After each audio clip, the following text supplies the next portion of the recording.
All right, Um, now we are on to Gmail alternatives. What other alternatives could there possibly be to Gmail? I Um, have. Go ahead. What? Do you want to talk about? I can talk about both like cloud email services or ones that you deploy on your own. Yeah, Because I I have. think so. Here they're pretty much only listing the cloud services, and I personally use my own. Now, I use my emails just through a cPanel, just for convenience. Now, Quint, you've built your own email server, right? Yes, it's called. It's a system called MailCow. Okay. It's MailCow. It's Ah, yeah. mailcow.email is the link. I'll pull up the Mailcow.email. website and do. Okay. All right. Here, I'll do a screen share. So right here, Okay. this is MailCow right here. Okay. There's not very much information on here other than the mail server suite with the Moo. Yep. Okay. But basically, all you have to do to install it, it's not that hard. You can just go to the documentation here. I probably will. I meant to do a video on this when I still did my channel, but I never got around to doing it. But Mm-hmm. basically, it's Docker based. You just have to set up um, like firewalls and stuff, and make Mm-hmm. sure you have Docker installed. And then you just basically just fork it from the GitHub page. You run the Docker installation. You generate all the files, and then you have an installation pulled up when you go to the domain that it's connected to. Yep. Okay. Yeah. And it So. uses Mhm. the reason why I like it specifically is it uses a system called Sogo for the emails.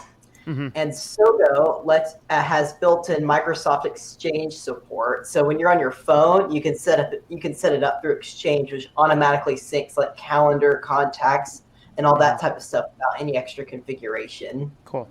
Yeah. So that's a good option if you're more tech savvy. I like the cPanel option, which is kind of the medium savvy. And I'm not, medium savvy, but for a convenience factor, I mean, I run like 25, 35 emails.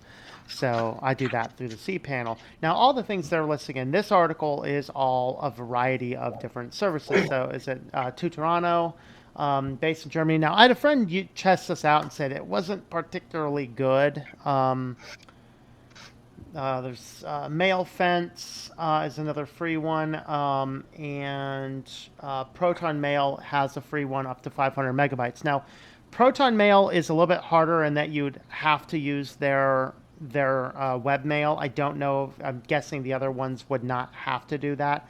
And then there's other ones. There's the Start Mail, Runbox, Mailbox.org. There's just a variety. Once, like I said, these aren't necessarily good privacy focused, but they're alternatives to Gmail's we're looking at. And I don't know, like we're not privacy focused. Alternatives to Gmail. Why do they not have Outlook on here? I don't know.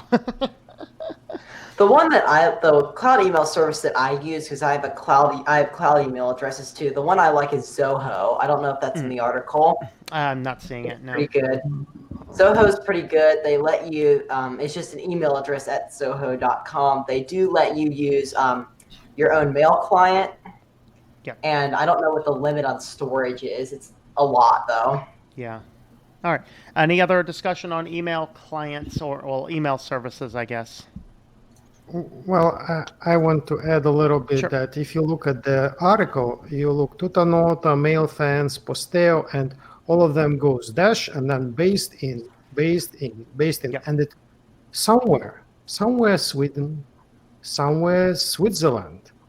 Notice how everybody's talking about that there has to be a jurisdiction. It's not Mm-hmm. just about tech. And I think that, that's baked into SMTP email, Mm-hmm. and the email will have to be gone. Because if we as a technical community just stick with SMTP, in which we have to rely for our privacy on legislation rather than on technical solution, especially the technical solutions are possible, then it's not the nice product that we provide. That's sort of, yeah, and it just doesn't feel nice when the most compelling message from the vendors is that we are based in Switzerland. Yeah. It's like, hey, hello, the rest of the world should disappear or something like that. And it Yeah. all has to do with the metadata, who you talk with. Mm-hmm. Here how it goes. Like I'm here, I'm not a U.S. citizen. It means U.S. guys gets everything, right? Yeah, the NSA can spy on you legally. You know, Yep. they are probably spying on me. They just can't do it legally. You know. Well, now they can do because you're talking to me and you're connected to a person who is not Correct. the Yes. U.S. So now they can yes, now they can spy me. So Yeah. next time we're on, you know. So when Vince jumps on, man, oh boy, everyone will see us then. Ben, Dan, any you guys have any ideas, any thoughts on emails? I mean, You the two know I how- use. Oh, sorry, Dan. God, Dan. You know how I do mine? I do mine the same way you do yours. You help me put mine together. Yep. Buy a domain I'm- name, buy a server, and you're all set. Yes, and it works wonderfully. It works a lot faster than Gmail does. Yep. And then you have The only reason I don't option. use the cPanel is I can't afford cPanel hosting. Yeah, that's for sure a factor. I mean, I pay a pretty hefty charge, but you know, I have clients that pay my bills for it. So you know, Ben, go ahead. I'm probably the only one here that uses webmail exclusively, but the two I use are Gmail and Protonmail. Okay, Gmail and Proton. Yep. All right. And Ethan. what's nice about the Protonmail is there's apps for it for all the devices, and that's what I like about it at least. Well, you can put your good stuff in Proton Mail, and G stands for garbage, so send that all there. Yep. There you go. Yep, And that's there's pretty much how it works. yeah, there's a valid reason to have those. You know, Hotmails and Gmails and Outlooks and you know the junk accounts. Just create junk accounts. You know. I actually do use Proton Mail as the email account that's for the server, that's for the hosting company.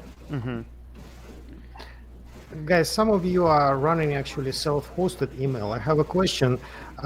Is your email getting through to these big giants like Gmail or like Yes, it does. Yeah. You have to do Sometimes. configuration. Yeah. With me, like, some of the big ones are trying to crack down on some of those. So, like, there's actually an SPF record you can add for Google to approve you to send to inboxes, and that sometimes helps.